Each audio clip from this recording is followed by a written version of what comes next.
nggak selesai ya. Oke, apa ini? Oke, akuntansi equity investment. Nah, ini dia. Nah, seperti ini ya. Jadi pada dasarnya saya ingin kembali ke sini ya. Nah, di sini kita coba review. Instrumen utang sama instrumen ekuitas ya. Kalau instrumen utang ya ada satu ini HFC ya, HFC. Kemudian yang kedua ini adalah HFCS ya, HFCS. Nah, yang ketiga apa? Yang ketiga ini adalah trading, T ya. Hukum asal dari utang dia adalah amortized cost ya. Untuk HFCS hukum asalnya adalah fair value OC. Jadi ini pun lebih dekat ke amortized cost gitu ya. Seperti itu. Nah, hukum asal dari ekuitas adalah FVTPL ya. Seperti itu. Nah, menyimpang dari hukum asalnya apa? Menyimpang dari hukum asalnya adalah ke FVOC. Nah, kalau ini menyimpang dari hukum asal kedua ini menggunakan FVTPL gitu ya. Nah, seperti itu ya. Jadi kondisi-kondisinya apa aja? Kapan suatu perusahaan terpaksa menggunakan fair value option? Ya. Tak kala ada kondisi yang menyebabkan mismatch accounting, mismatch. Ya, apa itu mismatch? Tadi ya, portofolio A isinya 1, 2, 3 ya. Yang ini dicatat dengan apa namanya FVOC gitu ya. Maka yang ketiga, equity investment-nya pun mau tidak mau dia harus menggunakan FVOC gitu ya. Nah, tetapi kan misalkan yang ini adalah apa? Yang ini adalah yang recycling gitu. Berarti ini 1 dan 2 adalah apa? 1 dan 2 adalah instrumen debt and investment ya. Nah, kalau yang no recycling maka ini yang no recycling ya, no recycling. Nah, maka itu merupakan instrumen equity investment ya, seperti itu. Nah, nanti kita akan lihat perbedaannya apa yang dimaksud dengan no recycling ini seperti apa sih bentuknya gitu ya. Apa bedanya dengan fair value yang with recycling. Nah, oke, kembali ke sini ya. Jadi pertama ada 2 tes, tes kontraktual atau SPPI, yang kedua model bisnis, yang ketiga adalah tes fair value-nya, options ya. Sama ini juga, equity juga sama, tes SPPI yang pertama, kemudian tes yang kedua tes niatnya sama dengan yang kedua ini. Ketiga juga tes fair value-nya ya, seperti itu. Nah, sekarang kita akan berbicara yang equity ya. Nah, kalau ternyata dia tidak kontraktual cash flow-nya bukan berupa pokok dan bunga, ya, maka dia apa? Maka dia merupakan misalkan dividen gitu ya, maka dia merupakan equity. Ya. Kembali ke niatnya, niatnya dijual atau enggak? Gitu. Niatnya ada dua, ada yang trading, ya, ada yang non trading, gitu ya. Nah, kalau yang trading gimana? Trading juga cuma satu, berarti langsung FVTPL. Kalau non trading ada dua, ada yang nggak pakai non FVOC, ada yang memilih FVOC, ya. Kalau yang tidak memilih FVOC maka FVTPL. Kalau yang memilih FVOC berarti dengan menggunakan FVOC. Nah, kesimpulannya adalah berarti baik trading ataupun non trading dia menggunakan fair value accounting. Hukum asalnya pada dasarnya kalau equity investment baik trading ataupun non trading dia menggunakan FVTPL gitu ya. Nah, menggunakan ini nih ya, baik trading maupun non trading. Kalau debt investment kan kalau yang non trading diklasifikasikan jadi dua, ada HFC gitu ya. Kemudian juga ada yang HFCS ya. Nah, itu kan kalau debt ya. Ini kalau debt ya, kalau debt. Tapi kalau equity satu aja, non trading toh nggak diklasifikasikan lagi menjadi HFC ataupun HFCS ya. Nah, kalau equity cuma dua aja klasifikasinya, trading sama non trading ya, seperti itu ya. Nah, sekarang kita berbicara mengenai equity investment ya. Nah, equity investment sendiri kalau dia non trading pada hakikatnya dia FVTPL. Jadi sejatinya equity investment itu mau trading non trading ya tetap dengan menggunakan FVTPL. Bedanya apa Pak? Gitu ya. Bedanya kalau dia trading penyesuaian terhadap fair value adjustment-nya dilakukan daily setiap hari ya. Tapi kalau dia non trading ya non daily gitu ya. Tidak setiap hari, ya terserah perusahaan mau kapan gitu, mau seminggu, 2 minggu, 3 minggu, sebulan, setahun, terserah perusahaan. Ya, nah itu perbedaannya. Nah sekarang kalau dia non trading tapi ada FVOC, maka dia menggunakan FVOC yang no recycling. Nah, sekarang kondisi yang non trading FVOC ini kondisi yang memang dia itu jarang sedikit sekali terjadi ya. Seperti itu, jarang terjadi. Biasanya ya dia non trading tapi nggak terjebak dalam situasi FV options ya, fair value options. Nah, seperti itu ya. Nah, kalau kondisinya seperti ini, maka ya sudah berarti kesimpulan utamanya adalah untuk equity investment dicatat dengan menggunakan fair value. Bisa FVTPL, bisa OC. Ya, seperti itu. Nah, perbedaannya gimana antara FVTPL sama FVOC? Sama aja, sama seperti halnya di debt, ya. Kalau misalkan non trading sama trading karena dia menggunakan FVTPL ya, dia menggunakan akun fair value adjustment. Dan unrealized gain dicatat di net income, ya. Tetapi kalau dia non trading dan menggunakan opsi FVOC ya, non trading FVOC untuk equity investment ya ini ya, maka dia menggunakan yang namanya unrealized gain ini masuk ke OC dan tidak ditutup ke akun fair value adjustment untuk perubahan harga pasarnya, tapi langsung di-adjust ke equity investment. Artinya apa? Ini menggunakan direct method, DM. Ya, kalau yang atas fair value adjustment berarti non direct method. Ya, karena tidak langsung disesuaikan ke si equity investment-nya. Nah, gitu ya. Nah, sekarang teman-teman perlu perhatikan juga ya bahwasanya apa? Bahwasanya ya ini harus kalian pahami ya, ini harus kalian pahami ya. Jadi seperti itu. Nah, sekarang pada dasarnya apa namanya yang dinamakan fair value accounting terhadap pencatatan equity investment itu dilakukan tak kala apa? Tak kala kepemilikannya itu di bawah 20%. Ya, atau dia merupakan unsignifikan ya, tidak signifikan ya. Ya, jadi kayak investor retail dan sebagainya gitu. Nah, ini ya mencatatnya dengan menggunakan fair value ya seperti itu. Nah, Pak, kalau kita investor retail ya, maka kita boleh nggak menggunakan metode ini? Boleh, meskipun ribet. Kenapa? Karena ini fair value accounting yang ada di sini, yang ada di hadapan kalian ini diperuntukkan untuk perusahaan institusi ya, dan hanya yang listing di Bursa Efek. Jadi perusahaan yang listing di Bursa Efek, kalau dia melakukan pembelian saham, ya catatnya kayak gini dengan menggunakan PSAK 71 ya, atau yang sedang kita pelajari ini. Nah, kayak gitu. Tapi kalau perusahaan yang tidak publik, perusahaan privat yang tidak listing di Bursa Efek, maka tidak wajib menggunakan pencatatan yang kita bahas, ya. Seperti itu ya. Nah, karena menggunakannya PSAK etap seperti itu ya. Nah, kalau misalkan perusahaan yang emiten dia menggunakan PSAK-nya PSAK ya full PSAK ya, PSAK 71 dalam hal ini ya. Nah, seperti itu. Oke, nah sekarang jadi seperti itu. Jadi ini digunakan untuk emiten saja ya, untuk emiten. Nah, sekali lagi soal-soal yang nanti ada di ujian atau ada di KIESO atau ada di buku Pak Lutfi itu diasumsikan semuanya adalah perusahaan terbuka atau perusahaan yang listing di Bursa Efek gitu ya. Kita tidak mempelajari perusahaan yang non listing. Kalau perusahaan yang non listing tidak menggunakan PSAK ini, tapi menggunakan PSAK etap, entitas tanpa akuntabilitas publik. Oke? Nah, oke, sekarang kita lanjut lagi ke sini ya. Nah, jadi kapan menggunakan fair value? Ketika kepemilikannya di bawah 20%. Tapi kalau kepemilikannya di antara 20 sampai 50, maka menggunakan equity method. Kalau di atas 50, maka menggunakan konsolidasi ya, seperti itu ya. Nah, bedanya apa Pak? Kalau konsolidasi akan di AKL. Kalau equity method, bedanya adalah ada 3. Ya, pertama, tidak ada penyesuaian jurnal fair value, tidak ada restatement fair value. Yang kedua, pembagian dividen kalau di equity, kalau di fair value accounting di bawah 20%, maka adanya dividen itu akan menambah dividen revenue. Kita catatnya dividen revenue kan. Tapi kalau di equity method tidak seperti itu, ya. Justru kita seolah-olah kalau equity method itu seolah-olah menjadi perusahaan, ya. Maksudnya apa sih, Pak? Maksudnya itu kita memiliki pengaruh yang signifikan. Sehingga apa? Sehingga kita menjadi seolah menjadi satu dengan perusahaan. Artinya apa? Pembukuannya pun kita berada seolah-olah pada sisi si perusahaan. Nah, gitu loh. Sehingga apa? Perusahaan ketika mencatat dividen itu akan mengurangi equity, ya.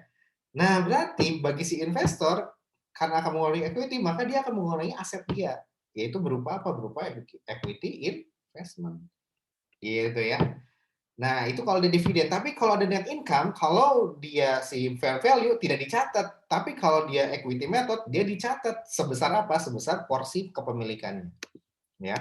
Misalnya kepemilikannya 26%, ya udah berarti tinggal 26% dikali net income yang dibagikan, misalkan 1 M gitu ya. Nah, tinggal 26 dikali 1 M, 260 juta. Nah, dan itu akan menambah akun equity investment ya, dan nanti akan menerima income berupa apa? Income from subsidiary dan sebagainya. Oke, nah itu kalau equity method ya. Jadi yang akan kita pelajari sekarang ini pada dasarnya adalah apa? Equity method plus juga yang fair value. Yang ini. Kalau yang di atas 50 itu mata kuliah tersendiri ya di akang. Oke, nah sekarang ada perbedaan lainnya. Ketika kita udah kita tahu ya bahwa equity investment ada dua. Ada dengan FVTPL, ada dengan FVOC ya. FVTPL apa aja? Trading sama non trading, tapi nggak kena FVOC ya. Kalau yang FVOC gimana? Yang without recycling, no recycling, berarti dia non trading tapi memilih fair value OC options ya. Nah, seperti itu ya. Nah, sekarang apa aja sih perbedaannya? Nah, di sini kalau di FVTPL ya baik trading atau non trading ya, maka adanya biaya transaksi pembelian equity investment dicatat sebagai beban ya. Kalau kita menjual si equity investment-nya, maka nggak ada bedanya, semuanya dicatat sebagai beban ya. Tapi kalau untuk pada saat membeli, nah kalau FVTPL adanya broker fee gitu ya, brokerage fee, itu beban, expense pada cash. Nah kalau FVOC justru bukan expense pada cash, tapi equity investment pada cash, gitu ya. Menambah nilai dari si investasinya. Nah, tetapi kalau ketika sahamnya dijual, ada biaya transaksi penjualan, tidak dikapitalisasi juga, tapi langsung dibebankan. Ya.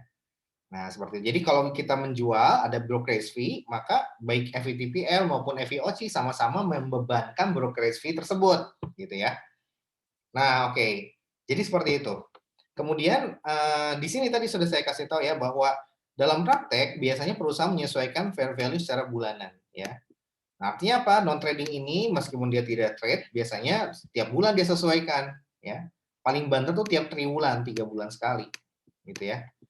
Nah, jadi bukan tidak nunggu lagi sampai akhir tahun. Nah, beda kalau halnya trading. Kalau trading itu tiap hari, ya. Bursa buka jam 9, ditutup jam 3 sore.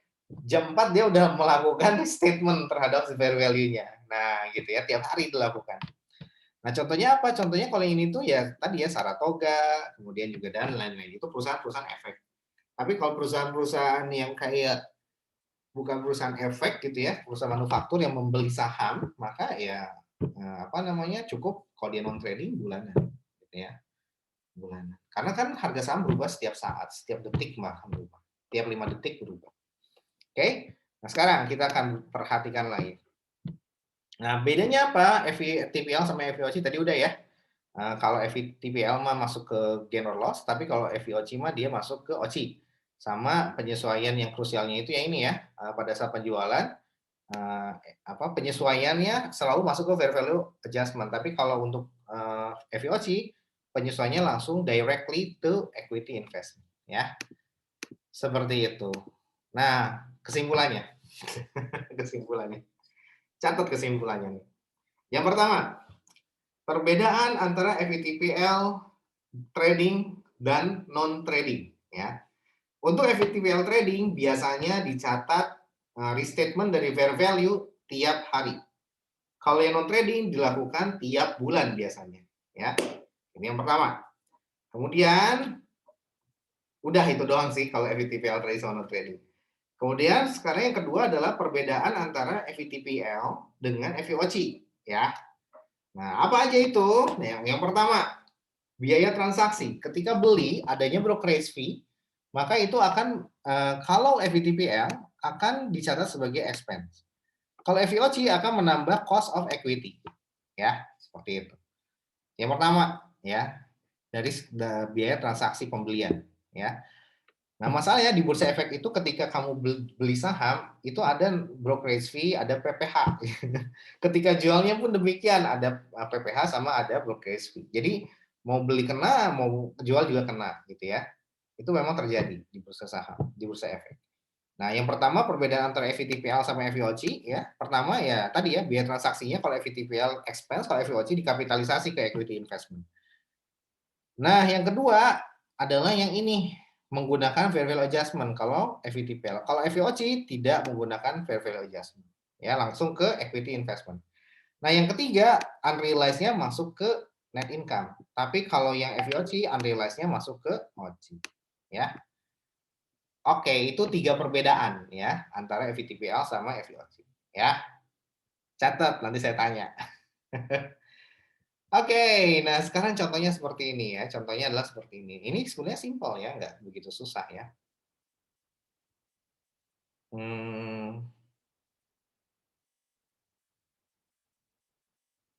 Kurang.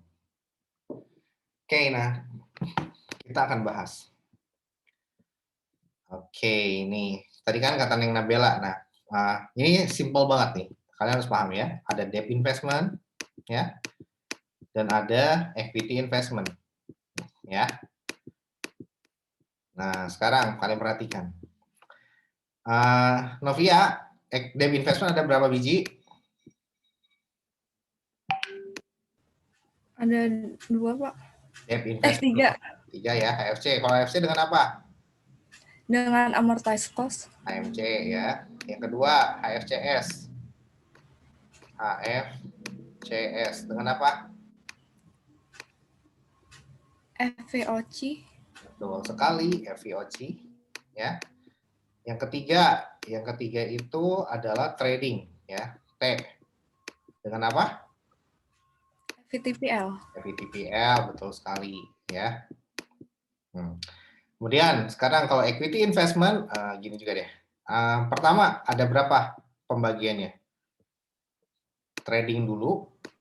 Nah, kalau trading dengan apa ini? FVTPL bukan, Pak? Betul sekali, FVTPL. Kemudian yang kedua, dia yang non trading tapi yang non FVOC. Tidak memilih FVOC. FV options. Maka apa ini? Gimana cara nyatetnya? Kalau dia non trading tapi tidak menggunakan tidak mengambil opsi fair value OC. Berarti menggunakan apa? FVTPL juga, Pak. Yes, FVTPL ya. Kemudian yang ketiga, kalau dia non trading tapi dia mengambil fair value options, maka dia menggunakan apa? F V O C ya. Atau amortized cost, neng siapa? Novia. FVOC, Pak. Ya, FVOC ya. Nah, pertanyaan saya sekarang berarti di sini cuma ada 2 ya kalau equity investment, ya FVOC atau FVTPL. Nah, kapan terjadinya fair value option sehingga memaksa equity investment ini harus menggunakan FVOC? Pada saat yang seperti apa? Pada saat adanya mismatch accounting. Nah, mismatch accounting berarti contohnya kayak gimana? Nah, ini udah bisa ya. Nah, berarti kan harus ambil yang lihat yang sini nih, yang sama-sama FVOC, ya. Nah, kalau ini kan lihat nih, ini sama-sama FVOC juga, ya. Nah, kondisi yang FVOC di equity investment tidak mungkin terjadi kalau tidak ada fair value option. Kalau tidak ada kondisi yang menyebabkan fair value option, ya. Tetapi kalau debt investment dia memakai FVOC, ya emang hukum asalnya HFCS itu FVOC. Gitu, ngerti nggak? Neng Novia? Masih memahami, Pak. Lagi memahami ya? Nah, oke. Sekarang biar gampang aja. Misalkan portofolionya adalah portofolionya Novia. Ya. Nah, kamu akan mengisi 1, 2, dan 3. Nah, ya. Maka portofolio Novia ini pengen dibeli nih. Kamu pengen mengisi instrumen. Nah, pengen beli berarti debt investment, ya. Yang kedua juga debt investment. Nah, yang ketiga ini equity investment, ya. Nah, pertanyaan saya, kalau Neng Novia ingin menggunakan FVOC, ya, di portofolio kamu ini, maka pertanyaannya adalah debt investment ini tipenya harus yang mana? Harus yang AMC, FVOC, atau FVTPL? Yang nomor satu ini. Ini kayaknya kalau saya bikin soal ujian keren ya. Harus yang mana? Yang HFC, Pak. AFC? HFCS. Itu Nah, bukan, Pak. betul, yang HFCS ya. Kenapa HFCS? Ya karena hukum asal HFCS adalah menggunakan apa? FVOC. FVOC. Tapi recycling atau non recycling? Ya, lihat contekannya lagi. Recycling. Ya. Nah, kemudian yang kedua. Yang kedua debt investment-nya harus yang apa lagi? Biar nanti FVOC. Yang Novia. Sama, Pak. Sama, betul banget. Harus sama juga. Nah, kalau beda kan nanti jadi aneh. Harus idem juga, ya, sama. Nah, kalau gitu yang equity investment ya harus beli yang mana? Yang trading atau non trading peruntukannya? Yang Ya, non trading. yang non trading, ya. Nah, kalau kondisinya kamu beli buat non trading, ya, maka mau tidak mau ketika 1 dan 2 keumumannya dengan FVOC, maka yang equity investment pun non trading itu kan hukum asalnya FVTPL, ya, FVTPL. Ya, maka mau tidak mau dia harus mengikuti keumumannya. Itu apa? Dicatat dengan FVOC. Tapi recycling atau non recycling kalau dia equity investment? Yang non. Ya, betul. No recycling. Ya, seperti itu. Nah, ini kalau gitu pertanyaannya sekarang adalah kembali lagi, kapan dia, nah inilah yang dinamakan kalau dia memaksakan ini dengan FVTPL, maka dia terjadi yang namanya accounting mismatch, ya, accounting mismatch. Nah, gitu ya. Nah, oleh karena itu agar tidak terjadi accounting mismatch, apa sih accounting mismatch? Dia dicatatnya beda sendiri. Yang lain FOC dia beda sendiri gitu FVTPL. Nah, biar tidak terjadi accounting mismatch, maka dia harus mengambil opsi tersebut. Menggunakan apa opsinya?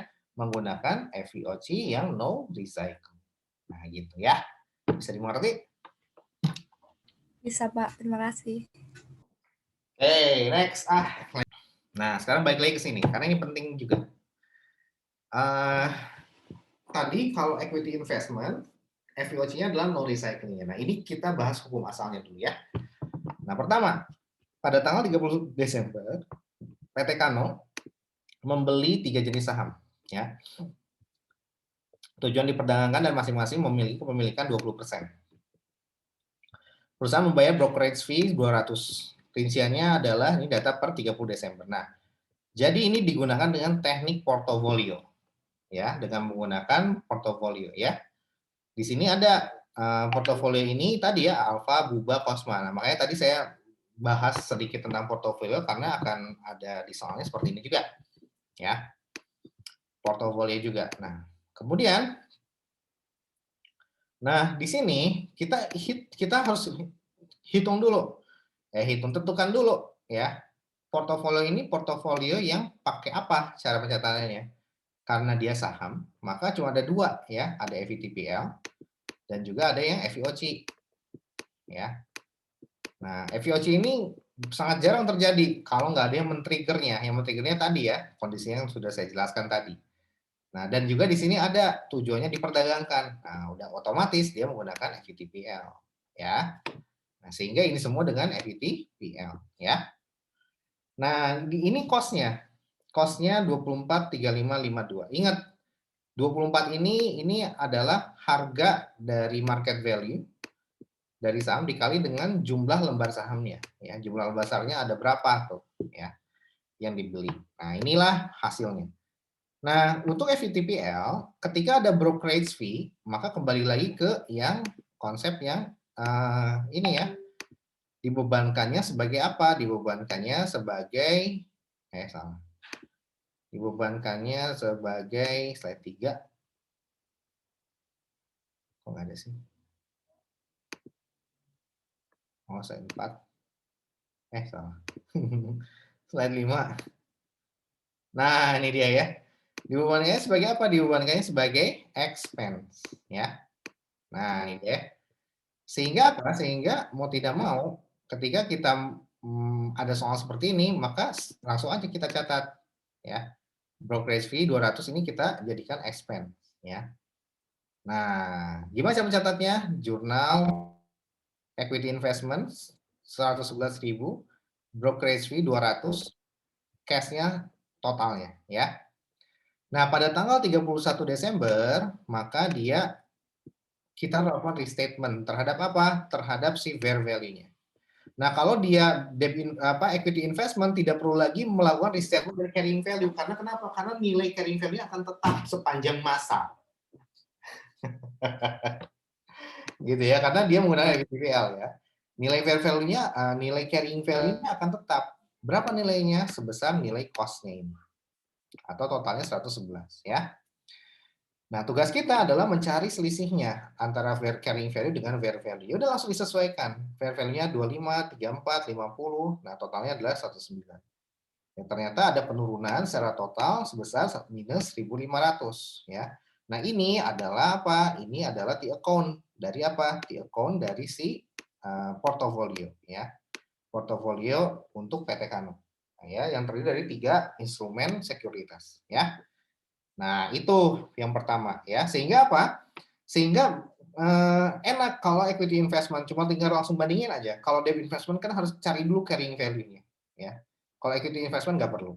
Nah, karena di saldo sebelumnya 0, berarti selisih 1,5 ini adalah saldo akhir. Nah, maka jurnal adjustment-nya berapa? Tinggal dikurangin ya, 1.500 kurang 0 ya.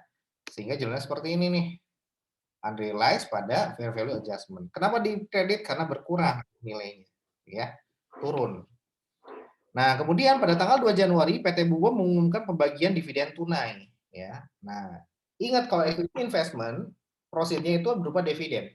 Tapi kalau debt proceeds-nya itu berupa apa? Interest revenue, pembayaran bunga, ya, pembayaran riba. Insyaallah. Oke, nah seperti itu. Nah, sekarang kalau equity investment insya Allah nggak riba ya. Karena dia merupakan dividen ya, seperti itu. Nah, dari sini berdasarkan perhitungan PT Kano mendapatkan jatah dividen 1.000.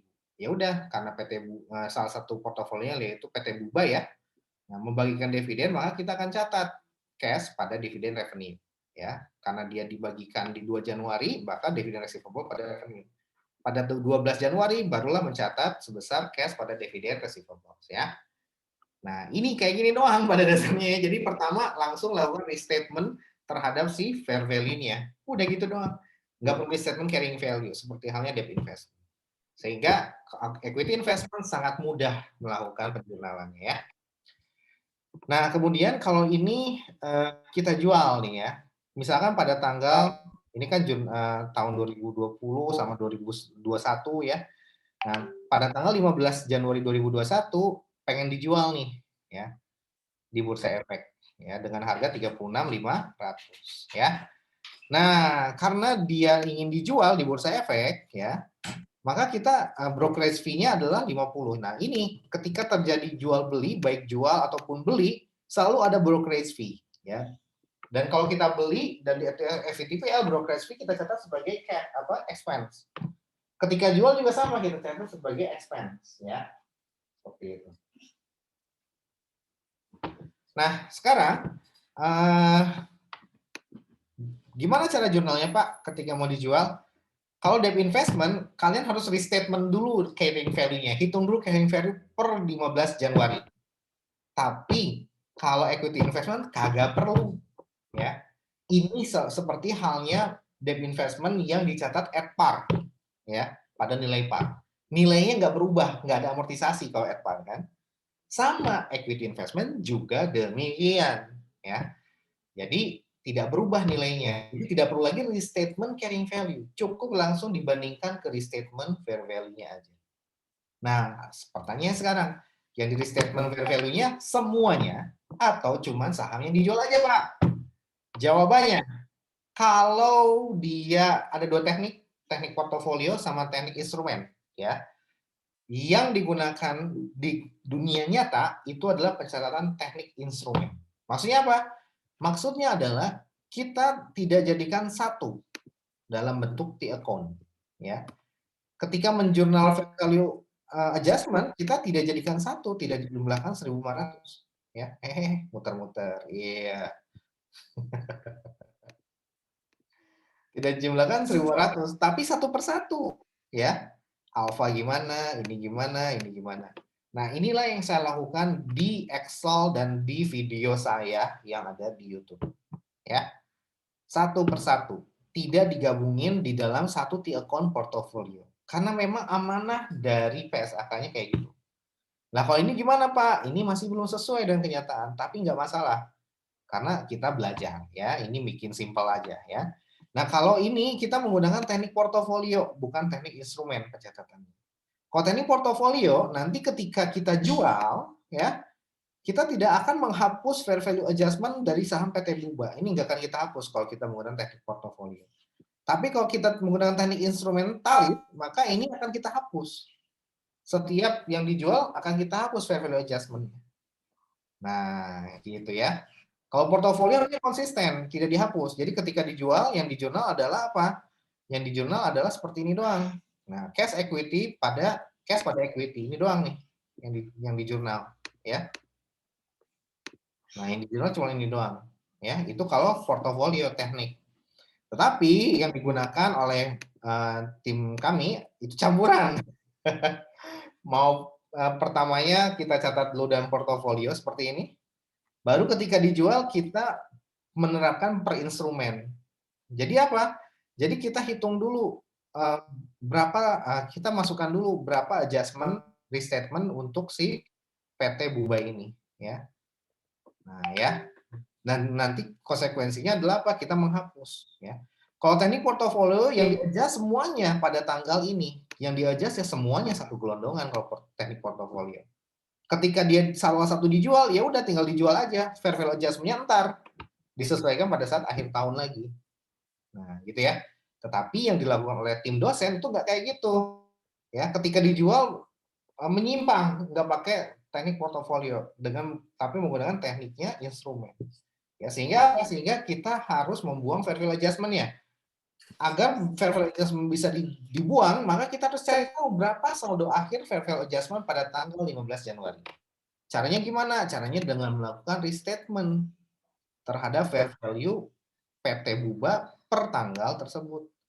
Ya udah restatementnya gimana? Nah, kita lihat dulu, ya. Lihat dulu nih, ada minus 500, dapat dari mana? Karena saldo tahun sebelumnya, ya. Saldo tahun yang ini. Nah, nih ya, 500 minus 500.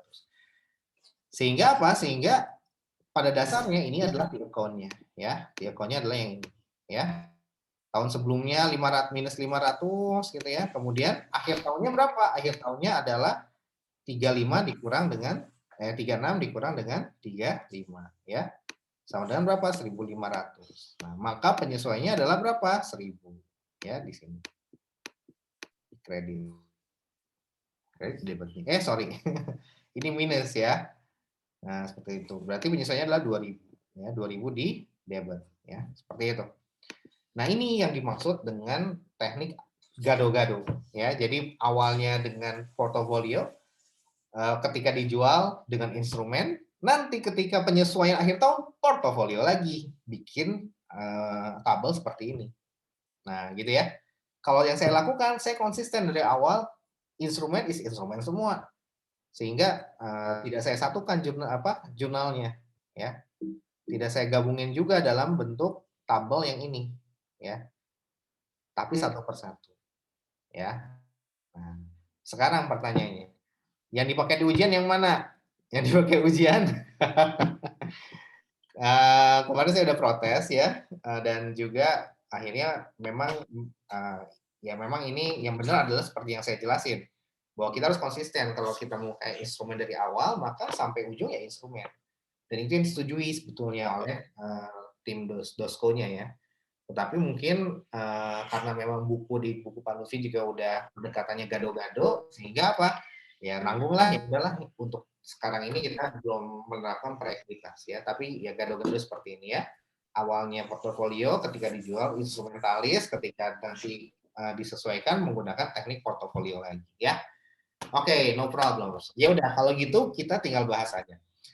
Gimana caranya Pak? Ya caranya tinggal di statement aja dari fair value-nya. Cost-nya 35, apa namanya, fair value-nya 36, ya hasilnya 1.500 ya. Ini menjadi saldo akhir. Berarti penyesuaiannya adalah FIE 2.000 di debit ya. Nah, ketika dijual maka kita akan menghapus ya. Menghapus apa? Cost-nya dihapus plus juga si saldo akhir dari fair value adjustment dihapus. Nah, ini ya. Seperti itu ya. Nah, barulah nanti brokerage fee pada case itu untuk pencatatan brokerage fee ketika penjualan ya. Nah, baru pada saat akhir periode, ini kan 15 Januari, ketika pada saat akhir periode kita melakukan penyesuaian lagi ya, berbasis teknik portofolio ya, dimasukin lagi semuanya, nanti totalnya berapa tuh? Total portofolio. Misalkan jurnal FIE-nya DD ya. Ya udah, nanti kita tinggal sesuaikan dengan saldo yang sebelumnya ya, saldo yang sebelumnya. Nah, gitu ya. Dapatlah akhirnya berapa? Dapatlah akhirnya 4.000 ya. Nah, ini menjadi FIE pada UHGL ya. Baru nanti UHGL ini akan didorong ke AOC. Ya, seperti itu. Nah, oke, ini adalah FVTPL ya. Kalau FVTPL kuncinya adalah apa? Kuncinya adalah nanti ada yang namanya Journal Fair Value Adjustment. Jadi nanti di neraca itu ini cost ya. Kita tampilkan. Ini kan udah hilang ya, ini udah hilang. Cost-nya kita tampilkan ya. Nanti ditambah dengan apa? Ditambah dengan si fair value adjustment ya. Berapa sisanya? Nah, kalau ini udah net nih, berarti udah dikurangin dengan fair value adjustment. Bisa dua cara, ditampilkan di depan laporan keuangan atau ditampilkan nanti di rinciannya di belakang pada saat di CLK ya. Nah, kalau cara seperti ini berarti ini rincian di CLK ya, yang ada di depan ini udah net. Oke. Udah net dengan ditambah dari si fair value adjustment. Nah, gitu ya. Oke, nah karena di FVTPL maka dampaknya ke SOCI ya. Unrealized holding gain-nya itu masuk ke net income. Nah, seperti itu ya. Oke, itu FVTPL. Sekarang FVOC. Saya mau tanya dulu. Kepada Arifa Husna Putri.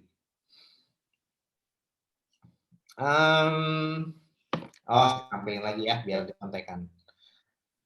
Sok deh. Yang mana ya? Yang ini ya.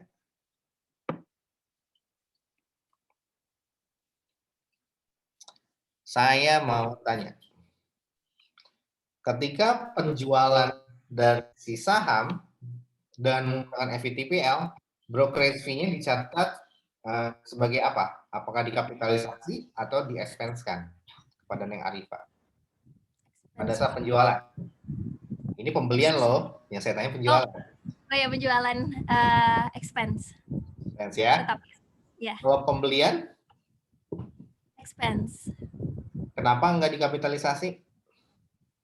Karena bukan FVOC. Iya, betul ya, karena bukan FVOC. Gampang kok. Thank you, Arifa. Absen berapa lagi ya? Aduh, nggak hafal ya absennya. Coba saya cek dulu. Absen 1. Satu siapa nih? Alvira. Iya, Pak. Alvira. Yang digunakan di sini, ini menggunakan teknik apa? Instrumen atau teknik portofolio? Ketika ada Portofolio. Ya, portofolio ya. Ciri khasnya apa ketika portofolio? Ada sahamnya ada beberapa gitu, Pak. Ada beberapa dan dia dijumlahkan. Ya. Nah, yang dicatat adalah hasil penjumlahan terakhirnya. Nah, yang ini ya. Nah, ini yang dicatat. Yang disesuaikan juga ya selisihnya antara saldo awal dikurang ini menjadi saldo akhir ya. Nah, that's why yang ini nih tuh.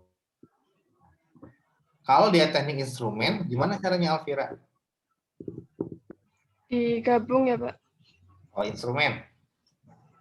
Kalau instrumen, Kalau portofolio kan digabung tuh jadi satu. Tapi kalau instrumen kebalikannya dari sendiri, digabung. oh disendiri-sendirikan. Iya, sendiri-sendirikan. Berarti ada berapa favorable adjustment nanti di sini? 3, Pak. Betul. Yang ini, yang ini, yang ini ya. Oke. Ya. Nah, tapi pada saat penjualan dia dilakukan dengan teknik apa nih kalau pada saat penjualan? Portofolio Kalau atau instrumen? itu gado-gado tadi Pak katanya Pak. Gado-gado ya. Kalau Ya, pada saat penjualan berarti dengan menggunakan apa? yang itu instrumen. Pas Ya. penyesuaiannya instrumen, kemudian pas penjualannya, iya instrumen nih Pak. Nanti Ketika ya betul penyesuaiannya instrumen, penjualannya juga instrumen, baru nanti terakhir di portofolio pada saat tanggal akhir tahun. ya diportofoliokan lagi, digabungin lagi tuh 1 dan 2 ini, dibikin tabel kayak gini lagi. Nanti yang diambil ya ininya, gitu ya. Seperti biasa, bikin dulu juga kayak gini, ya, bikin juga kayak gini, ya. Yang awalnya berapa? Awalnya kan ya karena dia untuk dia portofolio ya, maka saldo awalnya bukan minus 1.500, tapi setelah dikurangin dengan si yang udah dijual, ya. Yang udah dijual kan yang 500 ini, ya. Seperti itu. Ya. Oke, bisa? Saya. Nah, nanti ini soalnya belum lengkap sih, cuman kalau kita mau hitung ya kita bisa hitung aja ya dengan cara seperti ini. Oke, next ya. Berarti sekarang ke FVOC ya. Nah, kalau FVOC perbedaannya di mana? Perbedaannya cuman di sini ya. Perbedaannya itu langsung aja saya lihat ya, saya kasih lihat. Nah, di sini ketika FVOC pada tanggal 1 Desember PT Antik membeli 20.000 saham ya. Kemudian dengan tujuan tidak untuk diperdagangkan. Nah, ada ciri khas seperti ini, tidak diperdagangkan. Berarti ini non trading. Tapi kan non trading juga hukum asalnya adalah FVTPL ya. Kapan menjadi FVOC? Nah, di sini ada kata-kata memilih fair value OC option. Atau nanti ada kata-kata untuk menghindari mismatch accounting. Nah, kalau ada kata-kata seperti itu maka udah pasti dia pakai FVOC option ya, FVOC ya. Nah, sekarang kita satu-satu nih. Pada tanggal 1 Desember kita catat dulu deh ya. Udah. Pada saat tanggal 1 Desember kita catat dulu. Nah, berapa yang kita catat? Yang kita catat yang ini nih. 20.000 lembar saham dikali dengan 7.500 ya. Kalau nanti soalnya saya ubah, ini bisa saya ubah jadi 200 lot lembar saham ya, 200 lot ya. Satu lot sama dengan 100. Satu lot sama dengan 100 ya. Nah, nanti biasanya satunya itu lot kalau di soal ujian ya. Nggak akan nggak akan dijelasin dengan cara yang mudah seperti ini ya. Oke, nah sekarang gimana cara mencatatnya? Nah, perhatikan di sini ada brokerage fee. Nah, karena dia FVOC, maka kembali lagi hal tadi ya seperti yang dibilang oleh Arifa ya, bahwa ketika FVTPL ada brokerage fee itu dicatat sebagai expense.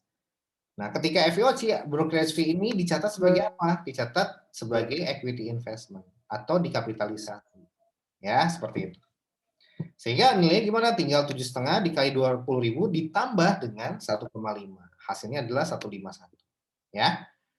Nah, kemudian pada saat pembayaran dividen gitu ya, nah udah sebesar 500 per saham. Berarti tinggal 500 dikali dengan 20.000. Ya. Berapa hasilnya? Hasilnya adalah nah, 10 juta ya.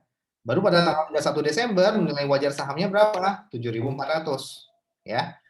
Turun tuh dari 7,5 ke 7.400. Turun berapa? Turun 100 rupiah ya. Tapi tidak bisa langsung dikalikan 20.000. Kenapa? Karena ada nyantol di sini, ada 1,5 juta. Sehingga gimana? Selisihnya harus kita cari. Ya, 7.400 dikali 20.000 berapa? Ya. Nah, ini baru 151 yang atas dikurangi dengan 7.000 sekitar ya ini ya hasilnya perkalian ini ya. Sekitar 148 ya. Seperti itu. Nah, terus gimana Pak? Ya udah, itulah selisihnya kita catat sebagai apa? Sebagai UHGL OCI. Ya. Dan karena dia fair value options, ingat ini berkurang ya.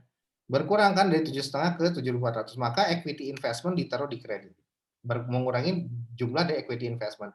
Bukan fair value adjustment. Karena kenapa? Karena menggunakan FVOC. Ya. Nah, kayak gitu ya. Nah, baru pada saat akhir tahun kita bikin jurnal penutup AOC pada si UHGL OC, ya. Nah, sekarang pada tanggal 2 Januari 2021, PT Antik menjual seluruh saham PT Klasik dengan harga jual 7.600 per saham dan membayar biaya broker 2 juta. Ya, diketahui nilai wajar saham adalah 7.400. Nah, perhatikan di sini ya. Nilai wajarnya 7.400 ya per 31 Desember. Per 2 Januari juga sama ya, sehingga tidak perlu lagi dilakukan restatement ya. Maka gimana, langsung kita bandingkan. Kita bandingkan antara harga jual ini ya dengan harga wajarnya. Ya. Berapa itu? Ada sekitar 200 rupiah ya. 200 rupiah ya. Tinggal dikali 20.000 sama dengan 4 juta. Nah, inilah yang menjadi gain or loss ya. Nah, ketika kita jual, ya berarti equity investment-nya kan sudah 148 ya. Ini di tahun 2020. Kan dijual 2021 ya. Jadi dengan adanya jurnal AOC ini ya, maka kita akan melakukan sama yang ini ya, yang ini, maka nilai equity investment-nya akan menjadi 148 ya, dan AOC-nya pun akan kita ketahui ya, seperti itu. Nah, oke, perhatikan di sini ya. Ketika kita jual ya, dan kita jual berarti kita akan menghapus nilai 148 ini. Ya, ini dihapus ya. Nah, kita menjual dengan harga berapa? 7.600 ya, tinggal dikali 2.000 ya, 152. Nah, selisihnya adalah masuk ke gain ya. Nah, brokerage fee-nya gimana? Brokerage fee-nya di sini adalah 2 juta ya. Kita expense-kan. Nah, lihat perbedaannya. Ketika brokerage fee pembelian dia karena FVOC maka dikapitalisasi. Tapi ketika dijual maka tetap di-expense-kan ya. Tidak dikapitalisasi ya. Nah, selanjutnya pada saat jurnal penutupnya, kita akan menutup AOC itu. Nah, ini yang saya maksud dengan no recycle. Ya, no recycle. Kemudian dari mana, Pak? No recycle ini, kit AOC, biasanya ditutupnya kan pada UHGL. Ya, UHGL, nah kayak gini nih ya. Tetapi, karena udah dijual, ya, dan apa namanya, maka si AOC ini harus dihapus. Ya. Ya.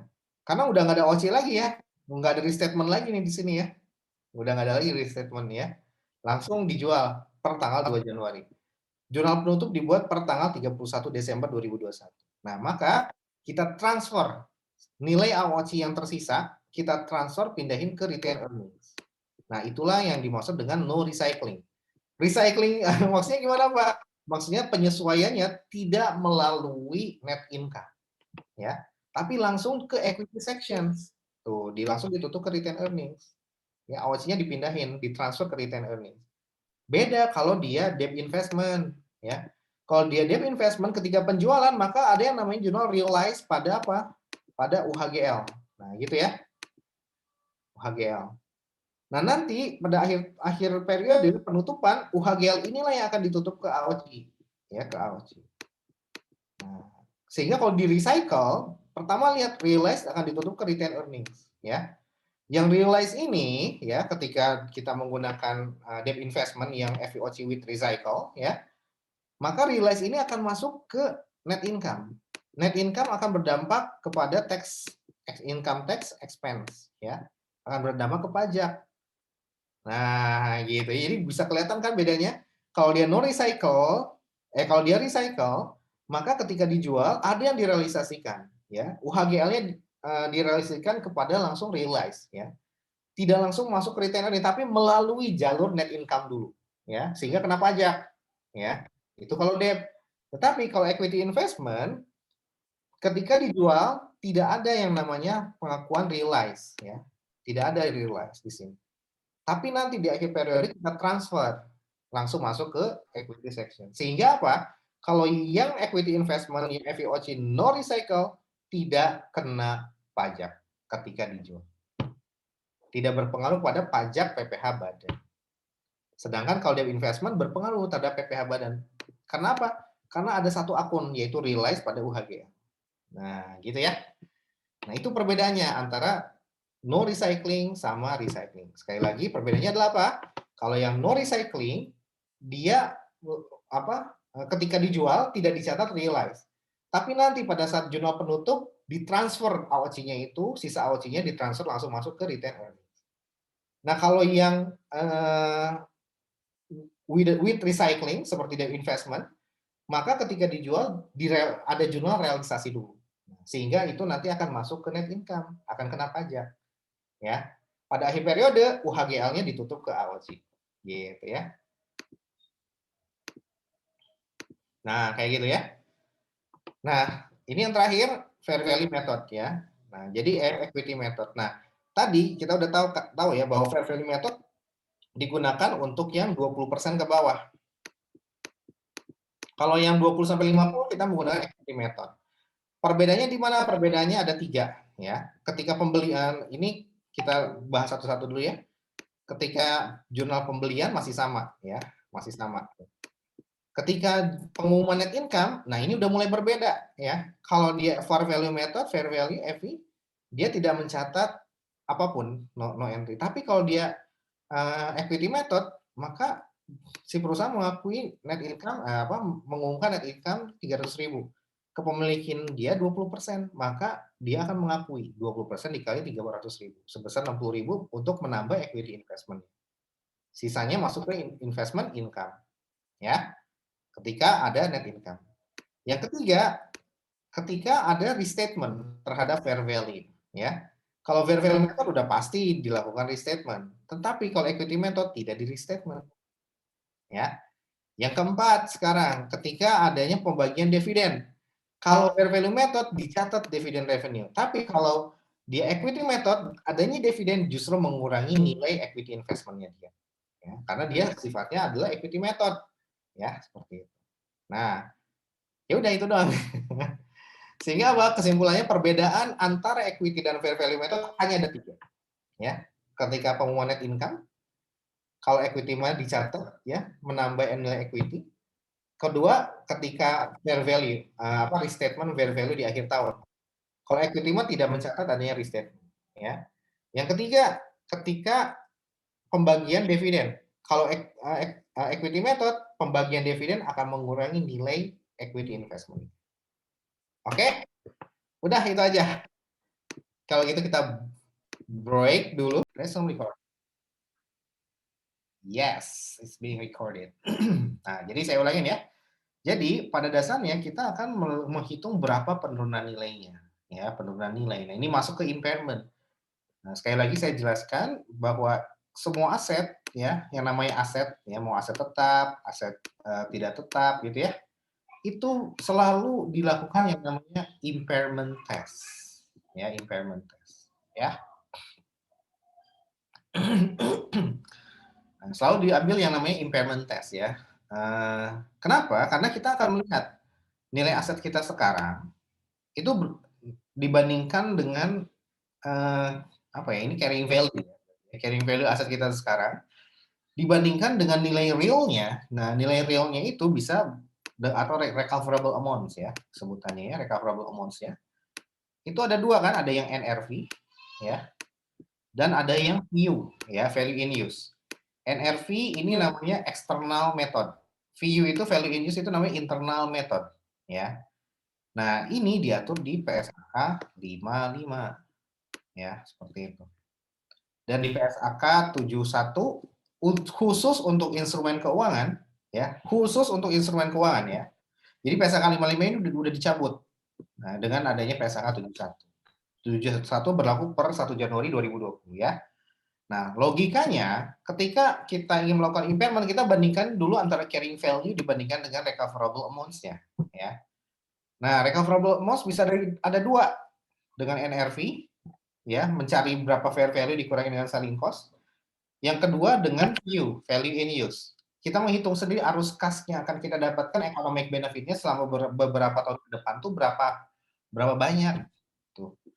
Nah, nanti kita bandingkan mana yang lebih tinggi. Kalau setelah itu itulah yang menjadi nilai dari PSAK-nya ini. Nah, itu konsep impairment ya, diatur di PSAK 48 ya. aturan umumnya ini, ya, RA, recoverable amount, NRV dibandingkan dengan view, ya. Nah, sekarang itu konsepnya. Nah, tetapi untuk yang namanya investasi, karena investasi itu ada debt investment, ada equity investment, dia itu merupakan instrumen keuangan atau financial aset, ya, financial asset. Financial asset karakteristiknya berbeda dengan PPE, ya, berbeda dengan PPE. Sehingga ini diatur khusus di PSAK 71, ya. Di PSAK 71 atau di PSAK 65 yang kemudian dicabut oleh PSAK 71. Ya, gitu. Nah, dampaknya apa? Dampaknya adalah kita untuk menghitung impairment dari si financial asset itu tidak mengikuti PSAK 48. Nah, PSAK 48 itu tentang penurunan nilai, ya. Di mana diatur penurunan nilai itu dilakukan impairment test. Dua cara menghitung recoverable amounts, VU sama NRV, ya, net realizable value. Nah, tetapi itu berlaku untuk yang selain financial asset, kayak untuk PPE gitu ya. Nanti ini juga berkaitan dengan PSAK 16 ya, seperti itu. Nah, kalau untuk financial asset, apa contohnya? Debt investment sama equity investment sama derivatif, ya. Nah, khusus untuk financial asset tidak menggunakan PSAK 48 karena berbeda karakteristiknya. Dan dia diatur khusus di PSAK 71. Ya, seperti itu. Nah, apa namanya? Kita menggunakan metode view saja kalau untuk si PSAK 71 ini atau untuk si financial asset ini. Nah, dengan berbasis dikembangkan lebih bagus dalam bentuk metode ECL, expected credit loss. Nah, itu ceritanya. Jadi nanti jangan bingung ketika, Pak, kok di babak sebelumnya recoverable amounts, Pak. NRV dibandingkan view. Iya, itu untuk selain financial asset, mengacu ke PSAK 48. Ya. Kayak gitu memang, kayak untuk inventory, PPE, itu kayak gitu. Tetapi khusus financial asset tidak menggunakan NRV. Diatur di 71 khusus menggunakan view saja, basicnya itu view. Ya. Setelah itu baru dikembangkan view itu dengan menggunakan perhitungan expected credit loss. Jadi expected credit loss itu merupakan pengembangan dari view, ya, seperti itu. Nah, itu sejarahnya, ya, sejarahnya ya. Nah, tapi di PSAK 71 khusus untuk investasi, tidak untuk instrumen ekuitas. Artinya apa? Untuk equity investment tidak dilakukan impairment. Yang dilakukan impairment hanyalah instrumen utang. Yang apa? Tidak FVTPL, tapi yang FVOC. Nah, gitu ya. Jadi hanya FVOC atau amortized cost, ya, biaya perolehan diamortisasi. Jadi AMC atau FVOC saja. Nah, ini yang dilakukan impairment. Tidak semua investasi, tapi hanya yang debt investment saja. Equity-nya di get out, dikeluarkan. Tidak semua debt investment, tapi hanya AMC dan FVOC saja. FVTPL tidak juga. Ya. Nah, kayak gitu ya. Jadi itulah basicnya. Nah, sekarang gimana caranya? Caranya adalah dengan menghitung expected credit loss. Expected credit loss ini merupakan pengembangan dari value in use, ya, VU. Nah, seperti itu ya. Caranya apa? Kalau VU itu prediksi ekonomi masa depan, ya. Jadi diprediksi kita present value kan, ya. Karena ini instrumen utang, berarti ada dua yang di present value kan. Present value dari single faktor untuk prinsipalnya, pokoknya, ya. Kemudian ada yang bunganya. Nah, bunganya kan dan annuity. Ini semua di present value kan, ya. Seperti itu. Ke saat ini, ya, ke kondisi sekarang. Tetapi kalau expected credit loss juga memperhitungkan kondisi masa lalu. Nah, sehingga apa? Ini merupakan suatu yang holistik. Masa lalu, sekarang, masa depan. Nah, inilah yang dimaksud dengan forward looking of PSAK 71. Jadi PSAK 71 itu cuma satu-satunya PSAK dari 73 PSAK yang memiliki karakteristik dia bisa memprediksi ke masa depan. Ya, karena akuntansi itu historis basisnya. Ya, all of them akuntansi itu historis. Ya, paling tidak kuartalan gitu ya. Per kuartal doang. Tetapi dengan 71 ini kita bisa memprediksi sampai bertahun-tahun ke depan. Nah, itulah yang akan meningkatkan predictive value dari si laporan keuangan kita. Sehingga apa, nilai asetnya itu akan menjadi apa ya? Bagus gitu. Karena kita memasukkan unsur forward looking. Jadi di masa yang akan datang nanti akan sekian, perhitungannya seperti ini, reasoningnya adalah seperti ini. Dan jadi ada argumentasi logis, ya, nggak ngasal, tapi memakai perhitungan yang logis, ya, dengan asumsi-asumsi dan sebagainya. Nah, itulah yang memberikan efek forward looking, ya. Sehingga dengan adanya PSAK 71 per 2020 ini, laporan keuangan jadi lebih cantik dan lebih bisa diandalkan predictive value-nya, ya, seperti itu. Nah, caranya menghitung SEL itu nanti kita lihat dibagi-bagi instrumen kita itu, ya. Makanya tadi saya bilang yang benar itu untuk menghitung portofolio tidak dengan teknik portofolio, tetapi namanya portofolio, tapi di account-nya masing-masing per instrumen. Sehingga kalau dijual, sehingga ketika ketika ada penyesuaian di statement, masing-masing yang disesuaikan, fair value adjustment per masing-masing instrumen, meskipun kesatuan portofolio. Diperlukan untuk apa? Untuk mencatat aja. Misalkan satu portofolio ini dengan FVOC, ya udah KBW FVOC gitu ya.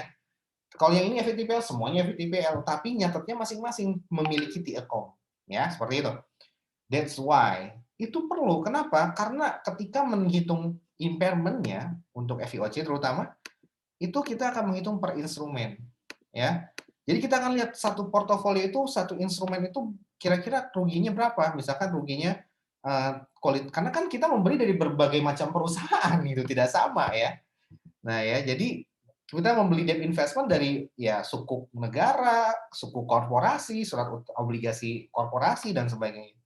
Nah, nanti kita akan lihat kira-kira si performa dari si perusahaan penerbit obligasi tersebut bagus atau enggak. Kalau dia bagus, kita bikin 3 kategori, baik, kurang baik, sama memburuk. Ya.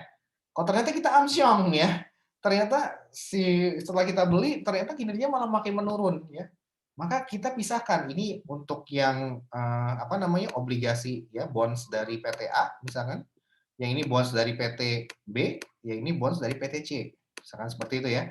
Nah, dan bonds dari PTA memburuk, ini satu portofolio ya. Portofolionya apa? Portofolio ABC misalkan kayak gitu ya. Nah, tapi untuk menghitung impairment-nya satu persatu ya.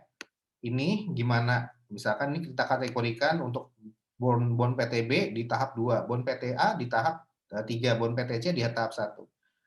Nah, nanti cara menghitung expected credit loss-nya pun berbeda-beda. Kalau dia performanya baik, meskipun ada penurunan, tapi kita ekspektasi penurunan tersebut hanya buat 12 bulan ke depan saja, ya. That's why ada yang namanya ECL 12 bulan, ya. Ketika kita kategorikan ke kurang baik, nah dasarnya dasar bruto ya pendapatannya ya, bruto. Ya seperti itu. Nah, bruto ini tanpa pajak ya, sebelum pajak. Nah, kalau udah neto setelah pajak ya. Ini lebih konservatif lagi ya, seperti itu ya. Nah, kalau dia kurang baik maka dihitung ECL-nya itu selama masa tenornya, periode sampai dengan jatuh tempo ya, atau yield to maturity atau masa sampai dengan jatuh tempo. Dihitung ya, berapa totalnya. Nah, itu yang kita akuin. Nah, kalau ternyata semakin memburuk maka kita langsung dinetokan ya. Dikurangi dengan semua biaya-biaya ya, biaya apa, brokerage fee, biaya litigasi, biaya yang lainnya. Nah, jadi udah lebih kecil lagi nanti jumlah present value-nya. Tapi kerugiannya lebih besar gitu. Nah, seperti itu jadinya ya. Nah, cara menghitungnya nanti seperti ini, PD ya, probability of default kali LGD, loss given default sama exposure amount default. Tapi ini nggak kita pelajari ya. Ini susah banget, masih dispute lah. Masih banyak asumsi dan berbeda-beda ya, masih belum settle ya. Nah, ini kita nanti di soal udah diketahui ECL-nya berapa ya. Nah, kayak gini ya. Oke, nah yang dilakukan adalah apa? Ketika ada dua amortized cost sama FVOC ya. Nah, ini menggunakan PSAK 71 dan menggunakan tekniknya ECL ya. Nah, kalian tidak akan menggunakan ECL ini berbasis view. Nah, tidak usah perhitungan NRV-nya lagi karena memang di PSAK 71-nya memang sudah state bahwa ini menggunakan ECL atau VU ya. Seperti itu ya, tidak menggunakan NRV ya.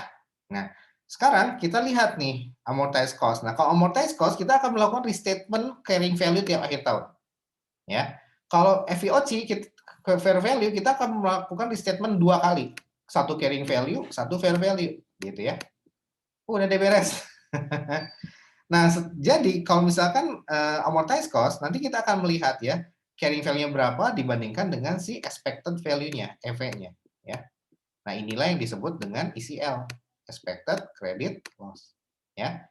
Nah, kalau untuk FVOC karena dia pertama restatement ke carrying value, ya. Kemudian yang kedua restatement ke fair value, ya. Nah, baru yang ketiga kita restatement ke expected value, ya. Nah, ini selisih dari fair value dengan expected value, itulah yang dimaksud dengan expected credit loss, ya. Nah, gitu. Jadi perbedaannya kalau yang amortized cost tidak ada restatement ke fair value, ya, karena nilainya adalah amortized cost, gitu ya. Nah, oke. Nah, ini ya penyesuaian nilai wajar baru penurunan nilai sejumlah ECL-nya agar dia di restatement ke si expected value, ya. CV, FI, FI. Oke, nah ini contohnya ya. Nah, ini untuk contoh yang amortized cost dulu. Untuk yang amortized cost ya, maka pertama kalian lihat soal ini ya. Soal ini at par. Ketika suatu investasi utang dibeli at par, maka nilai carrying value-nya akan tetap setiap tahun. Misalkan ini 5 tahun. Ya, tetap aja akhir tahun pertama, kedua, ketiga, keempat, kelima nilainya tetap 200 juta, tidak mengalami amortisasi. Kalau at par, ya. Tapi ini kan contoh. Kalau nanti soal benerannya mah nggak at par ya. Soal benerannya mah udah harus menghitung dulu carrying value-nya ya. Bisa dia mau apa, diskon atau premium ya. Oke. Nah, sekarang investasi di kategori sebagai HFC ya. 31 Desember dia melakukan perhitungan ini nih ya. Berapa arus kas kontraktualnya ya. Nah, arus kas kontraktual awalnya bunganya adalah 20 juta ya. Dengan pada saat tahun 2002 dia akan dibayar prinsipal sebesar 200. Nah, tetapi dia prediksi nih ini karena si perusahaan penerbitnya investasi si PT tetapnya itu jelek gitu ya, tetap tenang ya.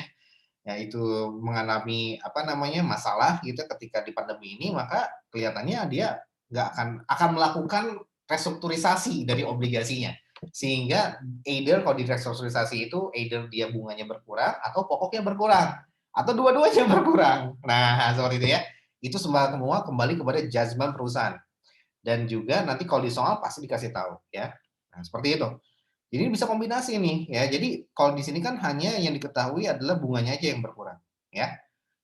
Kita prediksikan kayaknya bakal restrukturisasi, kemungkinan bunganya akan berkurang gitu. Ya udah kita bikin seperti ini ya.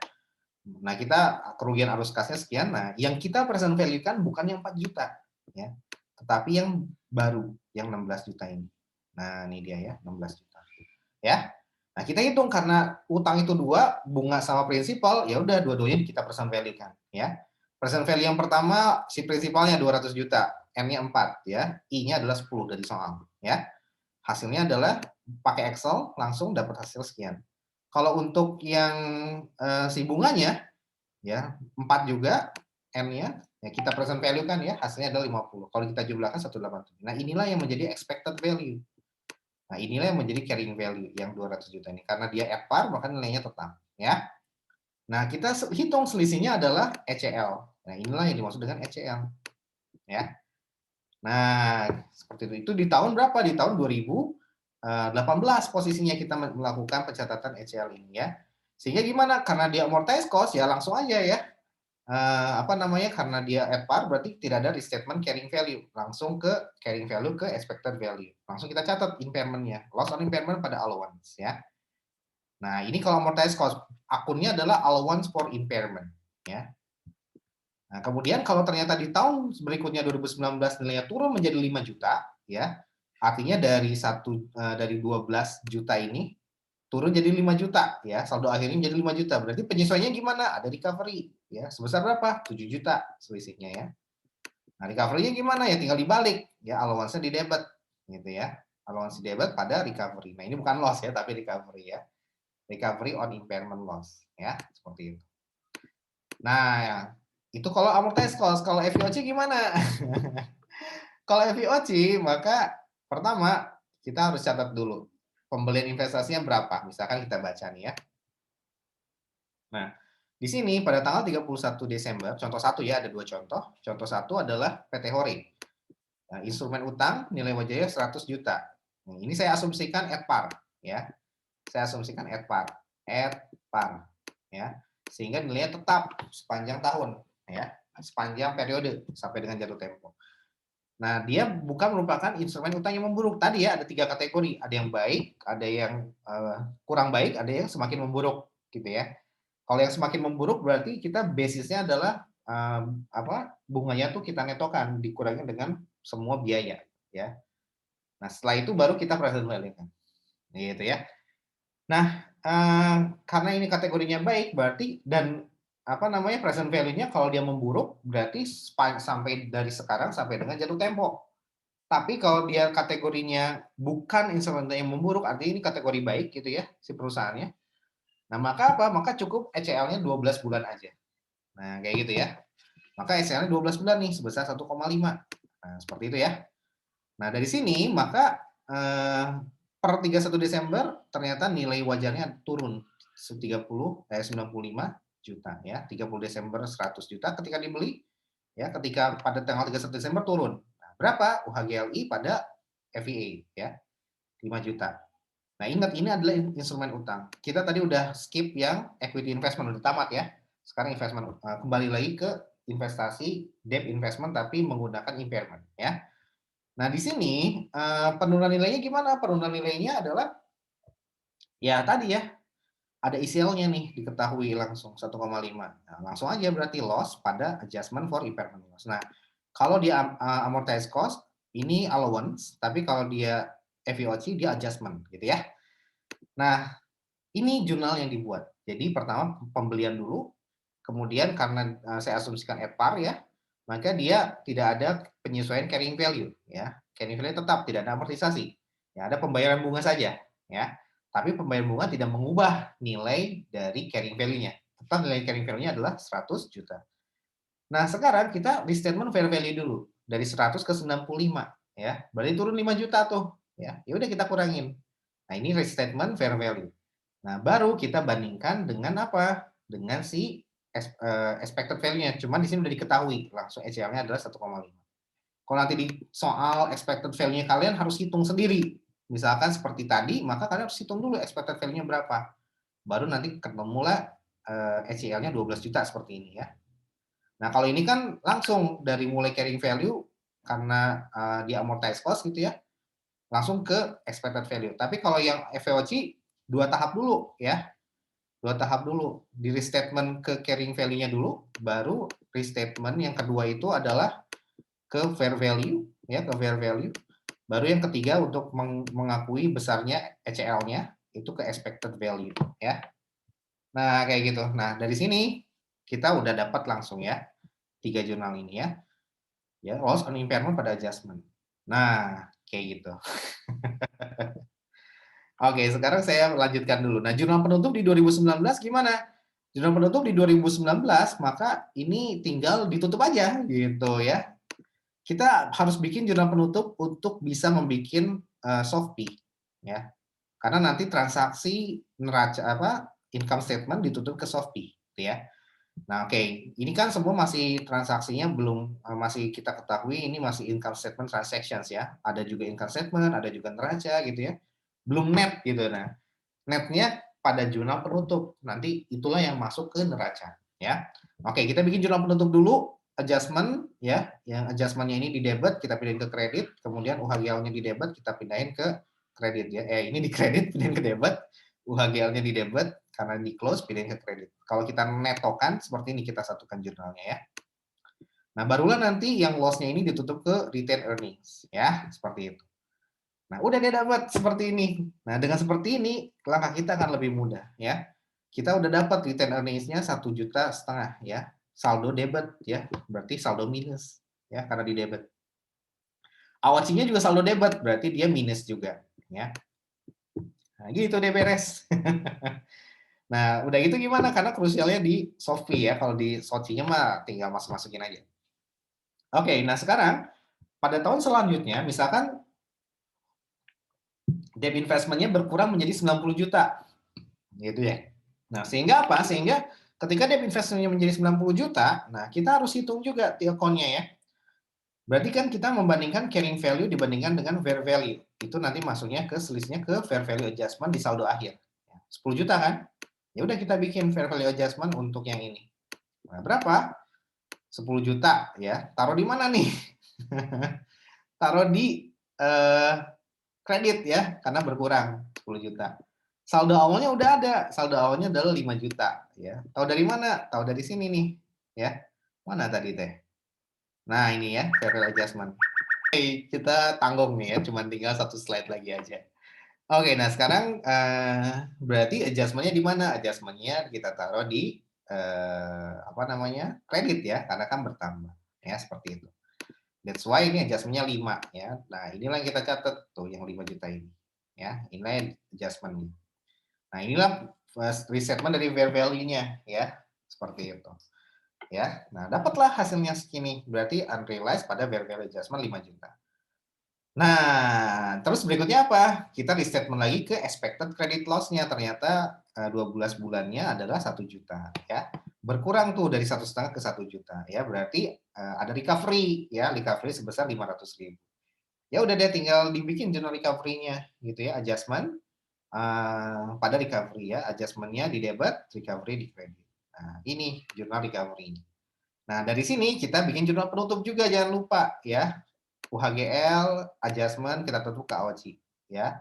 Kemudian recovery, kita tutup ke RE.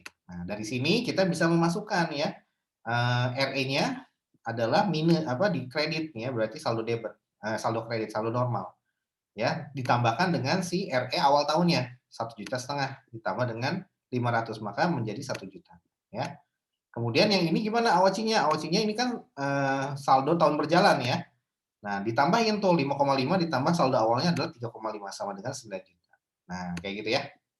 Nah, itu adalah jurnal tentang ECL ya. Nah, ada yang contoh 2 sama kayak tadi ya. Perbedaannya adalah kalau yang contoh pertama itu di tahun 2020. Ini kan tahun 2019 beli gitu ya. Tahun 2020 nilainya menjadi 90 ya. Tahun 2019 ini apa namanya kalau saya rangkum 2019 gitu ya. Ini nilainya dari menjadi 95 ya, kemudian 2020-nya menjadi 90 ya. Kalau yang ini 19-nya nanti yang contoh kedua, ini contoh pertama ya. Kalau yang contoh kedua itu 2019-nya adalah tetap 95 gitu ya. 2020-nya itu adalah 90 berapa? 95 juga kalau nggak salah ya. Nah, kita lihat deh. Nah, oh ya 95 ya. Nah, bagaimana kalau ini kan dia nilainya turun ya, apa namanya, nilai si fair value-nya turun ya. Kalau di contoh pertama, kalau di contoh kedua nilai fair value di tahun 2020-nya tetap ya 95 juga. Nah, dampaknya sama aja sih kayak tadi juga jurnal-jurnalnya ya, tinggal diubah-ubah aja. Nah, cuman ada tambahan. Ini kan masih belum dijual nih, masih beli disesuaikan pada saat akhir tahun. Beli disesuaikan pada saat akhir tahun ya. Ingat ini FVOC ya. Kalau FVOC itu suatu saat akan dijual ya. Misalkan dijualnya di tahun berikutnya ya, di tahun ini nih 2021 sebesar 98 juta, harga wajarnya tetap 95 juta ya. Karena mengikuti di harga wajar akhir tahun 2020. Ya, akhir tahun 2020 kan 95 juta nih harga wajarnya. Dijual di tanggal 15 Januari. Nah, harganya masih tetap harga wajarnya ya. Tetapi harga jualnya tidak 95, tapi 98. Nah, ini kalau tidak sama maka ada gain or loss ya. Berapa gain or loss-nya? Nah, ini kan gain ya, dijual lebih mahal. Berarti ada gain sebesar 5 juta. Nah, perhatikan.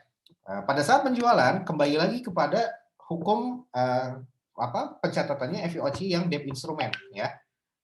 Nah, ini dinamakan dengan recycling ya. Kalau non recycling equity investment ya. Kalau non recycling tidak ada pencatatan jurnal realisasi ya.